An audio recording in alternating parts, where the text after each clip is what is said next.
Good morning dear student. स्वागत है आपका बायो की कक्षा में। और बच्चों, जैसे कि आपको पता है कि जो बायोलॉजी के अंदर जो अध्ययन कर रहे हैं वो आपको पता ही है क्या अध्ययन कर रहे हैं अपन। जो आपका जो चैप्टर नंबर 8 स्टार्ट कर रखा है कोशिका जीवन की जो इकाई है, ठीक है। और जो यूनिट है आपकी जो 3rd नंबर की यूनिट है कोशिका की संरचना और कार्य के बारे में अध्ययन करता है। कोशिका वाले जो चैप्टर के अंदर पढ़ने बच्चों बहुत ही महत्वपूर्ण टॉपिक है। ये अपना ये कंडीशन है अपने लिए कि अपने इसको वीडियो लेक्चर के माध्यम से पढ़ रहे हैं। इसमें बहुत सारी चीज़ें डिस्कस करने के लिए होती है, लेकिन जो वीडियो लेक्चर में इतनी सारी चीज़ें डिस्कस नहीं कर सकते। कुछ चीज़ें मैंने एक्स्ट्रा बता रहे हैं, लेकिन ये ऐसा टॉपिक है कि बहुत ही इंटरेस्टिंग। जो आप 11th सिलेबस की बात करें तो उसमें सबसे इंटरेस्टिंग जो टॉपिक होता है ये वो एक टॉपिक है उनमें से। तो इसमें अपन बहुत सारी चीज़ें डिस्कस करनी होती है, लेकिन जो अपने बुक के हिसाब से वो सारी चीज़ें डिस्कस है। कुछ एक्स्ट्रा चीज़ें मैं बता रहा हूँ जो आपके समझ में आ रही होगी।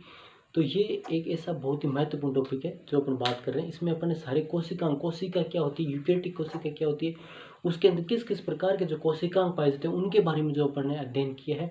और जो अभी जो करंट जो वीडियो लेक्चर चल रहा है ये बहुत ही महत्वपूर्ण जो टॉपिक है और थोड़ा याद करने में टिपिकल भी है। इसकी लैंग्वेज जो एनसीईआरटी की तो टिपिकल है, थोड़ी हार्ड है, इसलिए मैं एक एक लाइन को बता रहा हूँ। आज जो चल रहा है पिछले और वीडियो लेक्चर में केंद्र एक बहुत ही महत्वपूर्ण संरचना है, तो इसकी लाइन टू लाइन अपन को याद होनी चाहिए। केंद्र से एक नीट के अंदर पक्का एक क्वेश्चन पूछा जाता है। हालांकि एनसीईआरटी में तो बहुत ही संक्षिप्त रूप से दे रखा है, कुछ चीज़ें मैंने एक्स्ट्रा बताई और कुछ एक्स्ट्रा और बताऊंगा इसमें न्यूक्लियस में, ठीक है। तो इसको धीरे धीरे जिसे अपन कवर कर रहे हैं कि न्यूक्लियस एक बहुत ही महत्वपूर्ण संरचना है। जैसा कि बच्चों आपको पता है कि जो प्रीवियस वीडियो लेक्चर की बात करें तो प्रीवियस वीडियो लेक्चर के अंदर जो अपने चीज़ें डिस्कस की थी वो क्या क्या थी आपको याद होगा। अपन ने बारे में बात की कि भाई सबसे पहले न्यूक्लियस की खोज रॉबर्ट ब्राउन ने की थी, ठीक है, पहली बात। दूसरी बात कहाँ पे की थी, जो मूल कोशिकाएं होती है ऑर्किड जो पादप होता है उसकी मूल कोशिका में की थी, दूसरी बात। तीसरी बात कब की थी, 1831 में की थी, ठीक, ये बात है। इसके बाद इसमें जो नेक्स्ट जो बात आती है वो आती है कि इसमें कुछ तंतु पाए जाते हैं जो एक क्षारीय रंजक से रंजित हो जाते हैं, अभिरंजित हो जाते हैं। क्षारीय अभिरंजक जो डाई होती है उसे अभिरंजित हो जाते हैं, उनको फ्लेमिंग ने क्रोमेटिन कहा था। प्रीवियस वीडियो बहुत इंपॉर्टेंट लाइन है, वापस डिस्कस कराऊँ थोड़ा सा, ये फिर डिस्कस करेंगे आज की जो वीडियो लेक्चर उसमें। फिर अपन ने बात करी कि जो न्यूक्लियस होता है, ठीक है, ये दोहरी झिल्ली से समांतर दोहरी झिल्ली से आवृत्त रहता है। इसका जो आवरण होता है दो समांतर दोहरी झिल्लियों से मिलकर बना हुआ होता है, ठीक है। दो समांतर दोहरी झिल्लियों से मिलकर इसका आवरण होता है वो बना हुआ होता है, ठीक है। फिर अपन ने जो बातें करी थी कि दोनों झिल्लियों होती है, दोनों झिल्लियों के एक तो बाह्य झिल्ली होती है जिसे अपने यहाँ पे डिस्कस कर रहे हैं। देखो ये डायग्राम बनाया है, बाह्य केंद्रिक झिल्ली है और आंतरिक केंद्रिक झिल्ली है। बाह्य केंद्रिक झिल्ली है और आंतरिक केंद्रिक झिल्ली है।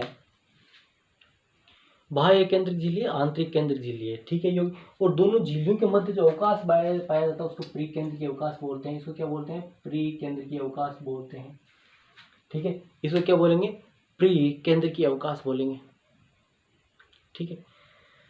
फिर मैंने बताया था कि दोनों झिल्लियों में क्या होता है, दोनों झिल्लियों के मध्य रंध्र पाए जाते हैं, ठीक है। दोनों झिल्लियों के मध्य रंध्र पाया जाता है, ठीक है। और इन रंध्र को क्या बोलते हैं, केंद्रक छिद्र बोलते हैं, न्यूक्लियर पोर बोलते हैं, जिनकी साइज भी अपने प्रीवियस वीडियो लेक्चर था उसके अंदर डिस्कस की। 300 से 400 एंगस्ट्रॉम इसकी साइज होती है। इनकी स्ट्रक्चर अष्टकोणीय होते हैं, ऑक्टागोनल प्रकार की शेप होती है इनकी, ठीक है। फिर अपन ने बताया, इसमें बात करी थी कि इसके अंदर अधात्री पाई जाती है। जो इसका जो द्रव्य है उसको क्या बोलते हैं, न्यूक्लियोप्लाज्म या केंद्रक द्रव्य बोलते हैं। केंद्रक द्रव्य के अंदर क्या पाए जाते हैं, तंतु पाए जाते हैं। न्यूक्लियो प्रोटीन से बने हुए तंतु पाए जाते हैं जिनको क्रोमेटिन बोलते हैं, ठीक है, जिनको क्या बोलते हैं, क्रोमेटिन बोलते हैं। और साथ में क्या होता है, केंद्रिक भी पाया जाता है। ये भी अपन ने प्रीवियस वीडियो लेक्चर के अंदर बातें की थी। तो इसमें जैसे अपन बहुत महत्वपूर्ण बात की डीएनए हो, तो इसके अंदर जो क्या होता है, ये जो केंद्रक है ये बहुत इंपॉर्टेंट एक कोशिका। क्यों कोशिका है, क्योंकि ये आनुवंशिक पदार्थ इसके अंदर पाए जाते हैं। और कोशिका की जो आनुवंशिकता के लिए इसकी जो जिम्मेवारी होती है, कोशिका की जो आनुवंशिक संरचना, शरीर की जो आनुवंशिक संरचना होती है वो सारी की सारी इसके अंदर इन्फॉर्मेशन जो होती है इसको डीएनए के रूप में इसके अंदर पाई जाती है, जो आगे क्रोमोसोम में रूपांतरित हो जाती है कॉम्पैक्ट हो गए। तो इस जो पहले वाले जो वीडियो लेक्चर के अंदर ये चीज़ें सारी अपन ने डिस्कस की थी। फिर अपन ने बात की थी कि बाह्य झिल्ली होती है वो क्या होती है, सतह होती है, किसके साथ में, एंडोप्लाज्मिक रेटिकुलम अंतःप्राथमिक जाली के साथ ही। और बाह्य झिल्ली पर राइबोसोम भी पाए जाते हैं, ठीक है। आंतरिक झिल्ली होती है वो जो अंदर की तरफ पाई जाती है। दोनों झिल्लियों के बीच में अवकाश होता है, परिकेंद्रीय अवकाश। और ये जो आवरण होता है ये क्या करता है, इसको जो केंद्रक द्रव्य है और जो कोशिका द्रव्य उनको सेपरेट करके रखता है। यहाँ अंदर तो केंद्रक द्रव्य आएगा और बाहर क्या आएगा, आपको कोशिका द्रव्य, उनको क्या अवरोध का कार्य करता है। इसके बाद अपन ने यहाँ पर बात हुई न्यूक्लियर पोर है, केंद्र जो छिद्र है न्यूक्लियर पोर जिनको बोलते हैं, जिनका व्यास कितना होता है 300 से 400 एंगस्ट्रॉम होता है। जिनका व्यास कितना होता है वो तो 300 से 400 एंगस्ट्रॉम का व्यास होता है। ठीक है, तो ये क्या करते हैं, इनसे क्या होता है, जो प्रोटीन और जो आरएनए है वो केंद्र द्रव्य से कोशिका द्रव्य और कोशिका द्रव्य से केंद्र द्रव्य में आर पार जा सकते हैं। तो ये सारी की सारी जो इंपॉर्टेंट जो चीज़ें थी वो अपन ने डिस्कस करी थी। जो आज की क्लास है, तो आज की क्लास में बच्चों इसमें आगे की जो अपन बातें करते हैं वो डिस्कस करते हैं। ठीक है, तो आज की कक्षा के अंदर बात करते हैं केंद्र के बारे में बात कर रहे हैं। इसमें केंद्र इंपॉर्टेंट इसलिए अपन जो बहुत ही एक एक लाइन को मैं आपके हिसाब से बता रहा हूँ, इसमें एक एक लाइन को आपके हिसाब से मैं बता रहा हूँ। केंद्र की अधात्री, केंद्र की अधात्री का मतलब क्या होता है, इसके अंदर जो द्रव्य पाया जाता है। ठीक है, ये देखो इसके आवरण के अंदर जो पदार्थ पाया जाता है, जो तरल पदार्थ पाया जाता है उसको अधात्री या केंद्र द्रव्य बोलते हैं। देखो यहाँ पे केंद्र की अधात्री या केंद्र द्रव्य। ठीक है, तो केंद्र द्रव्य कौन सा हो जाएगा, केंद्र द्रव्य तो ये जो इसके अंदर द्रव्य पाया जाएगा वो हो जाएगा, इसी को क्या बोले केंद्र की अधात्री या मैट्रिक्स बोलते हैं। ठीक है, इसी को क्या बोलेंगे, केंद्र की अधात्री या क्या बोलेंगे, मैट्रिक्स बोलेंगे। ठीक है, इसको क्या बोलेंगे, केंद्रीय अधात्री या मैट्रिक्स बोलेंगे, केंद्र द्रव्य बोलेंगे। तो इसमें क्या मिलता है, तो ये क्या कह रहा है, केंद्र की अधात्री में केंद्रिक। ठीक है, ये रहा केंद्रिक, देखो ये रहा केंद्रिक, ये रहा केंद्रिक जिसको न्यूक्लियस बोलते हैं इसमें, ये रहा केंद्रिक। ठीक है, केंद्रिक जिसको क्या बोलते हैं, न्यूक्लियस बोलते हैं। दूसरा देखो, दूसरी क्या चीज बता रहे हैं, वो क्रोमेटिन मिलता है। ये क्रोमेटिन, ये जो फाइबर है ये क्रोमेटिन है। देखो मैंने कहाँ लिखा है, ये रहा क्रोमेटिन, जो ये फाइबर्स है ये आपको दिख रहे हैं, इसके अंदर तंतु दिख रहे हैं, जो न्यूक्लियर प्रोटीन से बने हुए तंतु दिख रहे हैं, ये क्या है, क्रोमेटिन है। तो यहाँ से क्या स्पष्ट हो गया इस लाइन से कि केंद्र द्रव्य के अंदर या केंद्र की अधात्री जो न्यूक्लियर जो मैट्रिक्स होती है उसके अंदर क्या पाया जाता है, एक तो क्रोमेटिन न्यूक्लियो प्रोटीन से बना हुआ तंतुओं का जाल पाया जाता है, इसको क्या बोलते हैं, क्रोमेटिन बोलते हैं। दूसरा क्या पाया जाता है, केंद्रिक पाया जाता है, जो संघन बॉडी पाई जाती है, एक संघन बॉडी पाई जाती है, संघन काय पाई जाती है। ठीक है, इसको क्या बोलते हैं, केंद्रिक बोलते हैं। एक संघन काय पाई जाती है, जो क्या बोलते हैं, एक संघन काय पाई जाती है, इसको क्या बोलते हैं, केंद्रिक बोलते हैं। तो यही लाइन यहाँ पे लिखी है। ठीक है, मिलता है ये लाइन। इसके बाद केंद्रिक जो है न्यूक्लियस से झिल्ली रहित होता है। ये जो केंद्रिक है, ध्यान रखना, आपको क्वेश्चन बन सकता है एनसीईआरटी से, एक एक लाइन से क्वेश्चन बनता है। तो केंद्रिक के बाहर झिल्ली पाई जाती है। केंद्रक अलग है, केंद्रिक अलग है। केंद्रक अलग है, केंद्रक तो ये पूरा है। ठीक है, इसके अंदर जो संघन बॉडी पाई जाती है उसको केंद्रिक न्यूक्लियोलस बोलते हैं। इसके अंदर जो संघन बॉडी पाई जाती है उसको क्या बोलते हैं, केंद्रिक बोलते हैं।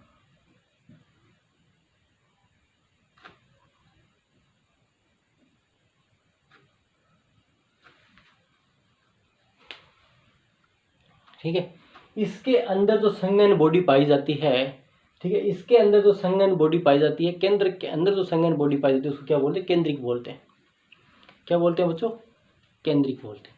ठीक है, ये हो गया। इसके बाद अपन ने क्या दूसरी लाइन में क्या पढ़ा बच्चों, देखो केंद्रिक झिल्ली रहित होता है। ये जो केंद्रिक है इसमें झिल्ली नहीं पाई जाती। ये जो केंद्रिक बता रहा हूँ, ये जो केंद्रिक बता रहा हूँ, संघन बॉडी बता रहा हूँ, जो न्यूक्लियस है, ठीक है, इसमें झिल्ली नहीं पाई जाती, किसी प्रकार का आवरण नहीं पाया जाता। आपको क्वेश्चन बन सकता है इसमें आवरण पाया जाता है, नहीं पाया जाता, इसमें आवरण नहीं पाया जाता है। ठीक है, वह संरचना है जिसका द्रव्य केंद्र से, इसका द्रव्य केंद्र से सतत रूप से संपर्क में रहता है। केंद्रिक न्यूक्लियस एक झिल्ली रहित वह संरचना है जिसका द्रव्य केंद्रक द्रव्य से सतत रूप से संपर्क, तो इसकी झिल्ली नहीं है तो इसका जो द्रव्य होगा वो इसके जो केंद्रक द्रव्य है उसका संपर्क में रखो। झिल्ली नहीं है, दोनों आपस में थोड़ा सा संघन बॉडी होगी, इस प्रकार से ऐसे पड़ा रहेगा। ठीक है, जैसे आप मान लो पानी के अंदर बर्फ पड़ी है, ठीक है, इस प्रकार से, तो बर्फ वाला जो द्रव्य होगा और पानी का द्रव्य वो आपस में संपर्क में रहेंगे उस प्रकार से। ठीक है, या अपने घी की बूंद डाल दो पानी के अंदर तो वो जिस प्रकार जो द्रव्य है, घी वाला द्रव्य है वो पानी वाला द्रव्य संपर्क, उस प्रकार को झिल्ली थोड़ी होती है बूंद। तो इस प्रकार से केंद्र झिल्ली रहित वह संरचना है जिसका द्रव्य केंद्रक से सतत संपर्क में रहता है। ठीक है, केंद्रक से सतत संपर्क में रहता है। ठीक है, केंद्रक से सतत संपर्क में रहता है। ठीक है, ये बात होगी। यह सक्रिय राइबोसोम, यह है सक्रिय राइबोसोम्स आरएनए संश्लेषण हेतु स्थल होते हैं। बहुत इंपॉर्टेंट लाइन है ये बच्चों, ये बहुत इंपॉर्टेंट लाइन है, स्टार लगा रहा हूँ इस लाइन को मैं, ये बहुत इंपॉर्टेंट लाइन है। अब न्यूक्लियोलस के अंदर किसका निर्माण होता है, देखो ये जो न्यूक्लियोलस है इसके अंदर किसका निर्माण होता है, किसके निर्माण होता है बच्चों, बहुत इंपॉर्टेंट लाइन है, हमेशा याद रखना। सॉरी न्यूक्लियोलस कहाँ गया, ये यहाँ RNA, ठीक है। न्यूक्लियोलस के अंदर किसका निर्माण होता है बच्चों, बहुत इंपॉर्टेंट लाइन है, बहुत इंपॉर्टेंट लाइन है। न्यूक्लियोलस के अंदर RNA राइबोसोमल RNA का निर्माण होता है। ये अपन बात करें तो यहाँ पर सक्रिय राइबोसोम्स RNA का निर्माण होता है। किसका निर्माण होता है, सक्रिय राइबोसोम्स RNA का निर्माण होता है। किसका निर्माण होता है, सक्रिय राइबोसोम RNA का निर्माण होता है।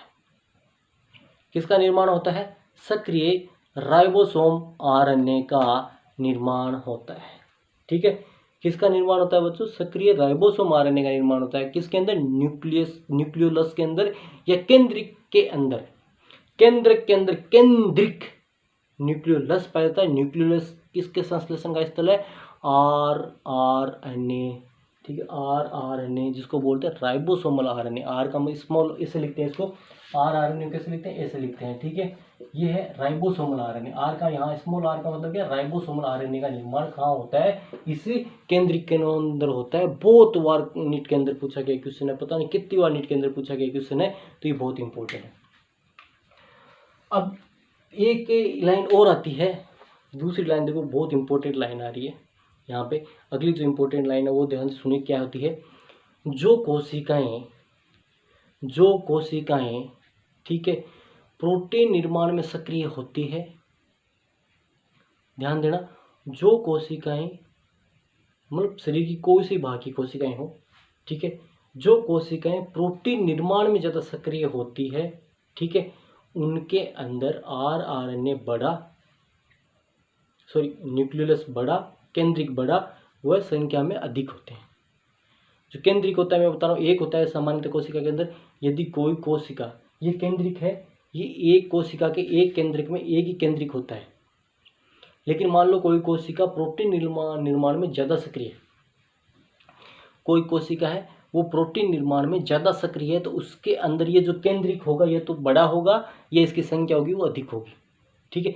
क्यों होगी, क्योंकि वो कोशिका क्या RNA पाया जाता है, RNA से फिर क्या mRNA और ये बनेंगे, इससे क्या हो जाएगा, प्रोटीन निर्माण की जो क्रिया होगी वो ज़्यादा होगी, ठीक है। तो इनमें जो मतलब जो सक्रिय प्रोटीन निर्माण में जो सक्रिय होती है कोशिकाएं, ठीक है, जो प्रोटीन निर्माण में जो सक्रिय होती है, ठीक है, उनके अंदर जो केंद्रिक होते हैं उनकी संख्या ज़्यादा होती है, या केंद्रिक जो होता है बड़ा। देखो ये जो कोशिकाएं अधिक सक्रिय रूप से प्रोटीन संश्लेषण, देखो ये जो अधिक प्रोटीन संश्लेषण हेतु प्रोटीन संश्लेषण कहते हैं, उनमें बड़े व अनेक केंद्रिक मिलते हैं। जैसे देखो, या तो जो केंद्रिक होगा ये वाला, ये केंद्रिक जो होगा, या तो ये बड़ा होगा या क्या होगा, अनेक होंगे, उनमें अंदर केंद्रिक की संख्या क्या हो जाएगी, ज़्यादा हो जाएगी, ठीक है, केंद्रिक की संख्या क्या हो जाएगी, ज़्यादा हो जाएगी।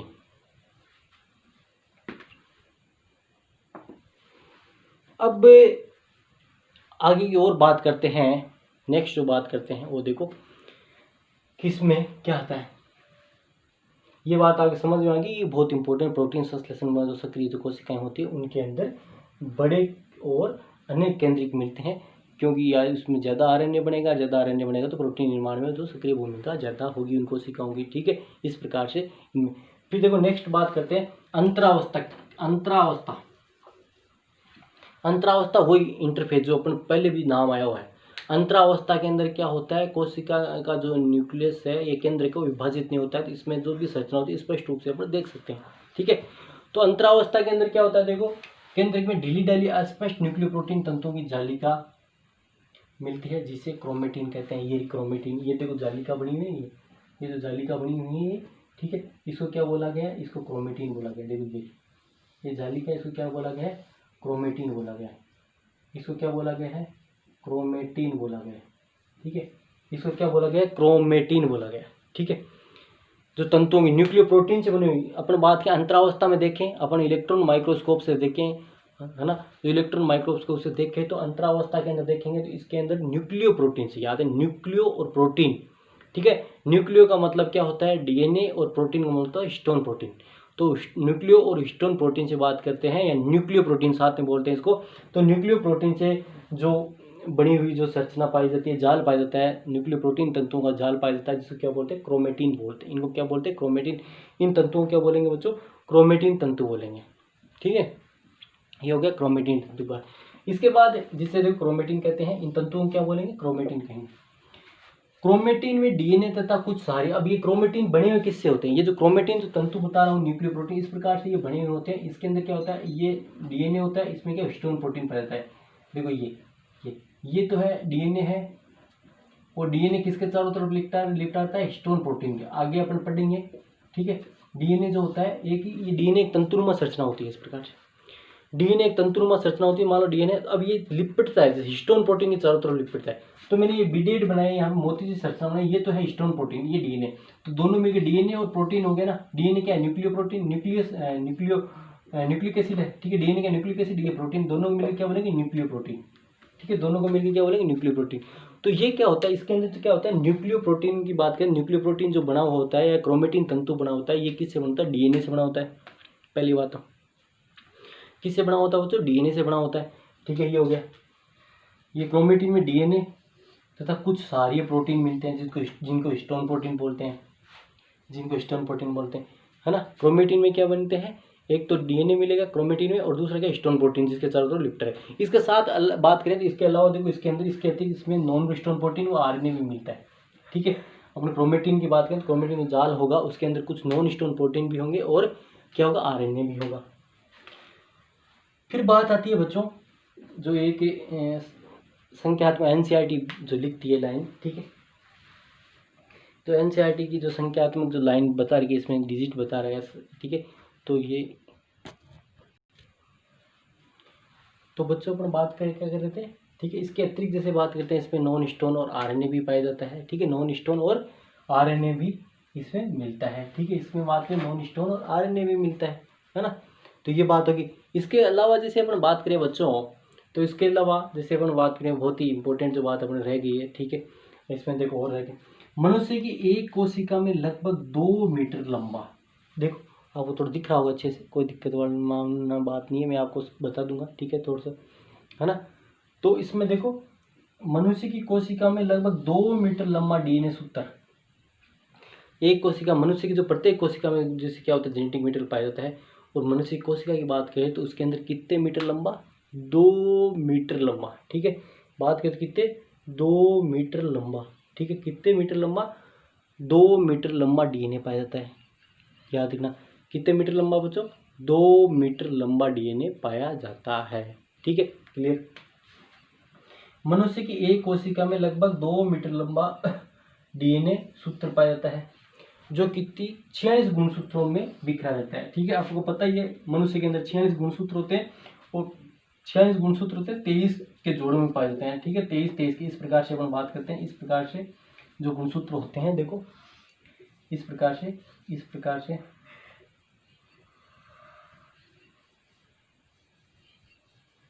प्रकार के 23 जोड़े होते हैं। ठीक है, ये दो के समजात गुणसूत्र जोड़े होते हैं। इस प्रकार के 23 जोड़े, एक जोड़े में कितने, 2 गुणसूत्र होते हैं। 23 जोड़ों से कितने, 46। टोटल गुणसूत्र कितने पाए जाते हैं, 46 गुणसूत्र मनुष्य के अंदर पाए जाते हैं। कितने गुणसूत्र पाए जाते हैं बच्चों, 46 गुणसूत्र पाए जाते हैं।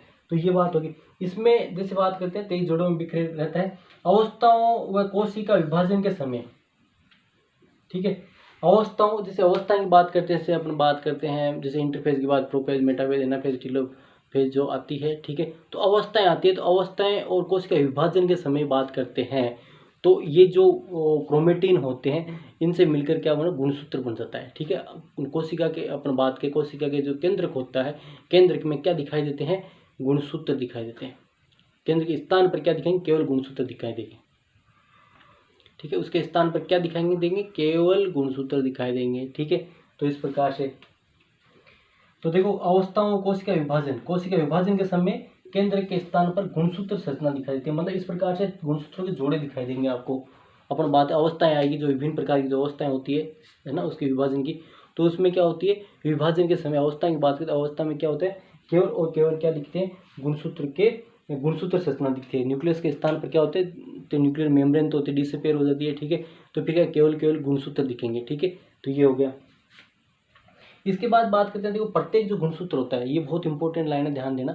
प्रत्येक जो गुणसूत्र होता है, प्रत्येक गुणसूत्र में एक प्राथमिक संकीर्ण मिलता है, ठीक है। प्रत्येक गुणसूत्र की बात करें तो प्रत्येक गुणसूत्र में एक प्राथमिक संकीर्ण मिलता है, ठीक है, जिसे गुणसूत्र बिंदु कहते हैं। अब देखो गुणसूत्र बिंदु क्या होता है, ध्यान देना। ये मैंने डायग्राम बनाया है, तो यहाँ पर और बनाता हूँ मैं एक डायग्राम। देखो यहाँ पे बच्चों ध्यान देना ऊपर से, ये गुणसूत्र होता है दो क्रोमेटिड से मिलकर बना होता है, इस प्रकार से, ठीक है। ये दो क्रोमेटिड, ये एक क्रोमेटिड है, देखो ये एक क्रोमेटिड है जो क्रोमेटिन तंतु से कॉम्पैक्ट होकर बनता है। उसके बाद ये दूसरा क्रोमेटिड है। गुणसूत्र जो होता है दो क्रोमेटिड से मिलकर बनता है, और इनमें क्या होता है, एक दबा हुआ भाग पाया जाता है, संकीर्ण मतलब एक संकुचित भाग पाया जाता है दोनों में। देखो इसको बोलते हैं प्राथमिक संकीर्ण, ठीक है। प्राथमिक संकीर्ण पाया जाता है, मतलब दोनों क्रोमेटिड होते हैं जहाँ पर आके जुड़, मतलब बीच में आके संकीर्ण हो जाते हैं दोनों, एक बार दबा हुआ हिस्सा पाया जाता है। इसको क्या बोलते हैं, प्राथमिक संकीर्ण, मतलब दबा हुआ भाग पाया जाता है यहाँ पर। इसको क्या बोलते हैं, गुणसूत्र बिंदु बोलते हैं। देखो यहाँ पे लिखा है, ये रहा गुणसूत्र बिंदु। इसको क्या बोलते हैं बच्चों, गुणसूत्र बिंदु बोलते हैं। ये देखो, है ना। गुणसूत्र की बात करें तो प्रत्येक गुणसूत्र, जैसे 46 गुणसूत्र है, प्रत्येक गुणसूत्र में एक प्राथमिक संकीर्ण मतलब एक ही, कई बार दो संकीर्ण भी होते हैं। आगे पढ़ेंगे अपना अगले वाले वीडियो लेक्चर, आज तो नहीं पढ़ पाएंगे, तो अगले वाले वीडियो लेक्चर पढ़ेंगे। कई में क्या होता है, दो भी संकीर्ण होते हैं, इसमें क्या एक ही संकीर्ण पाया जाता है, उसको प्राथमिक संकीर्ण बोलते हैं, मतलब दबा हुआ भाग पाया जाता है। देखो यहाँ पे देख लो, यहाँ पे देख लो, इस प्रकार से दबा हुआ भाग पाया जाता है। तो इसको क्या बोलते हैं बच्चों, इसको क्या बोलते हैं, गुणसूत्र बिंदु, इंग्लिश में सेंट्रोमियर बोलते हैं, ठीक है, सेंट्रोमियर कहते हैं।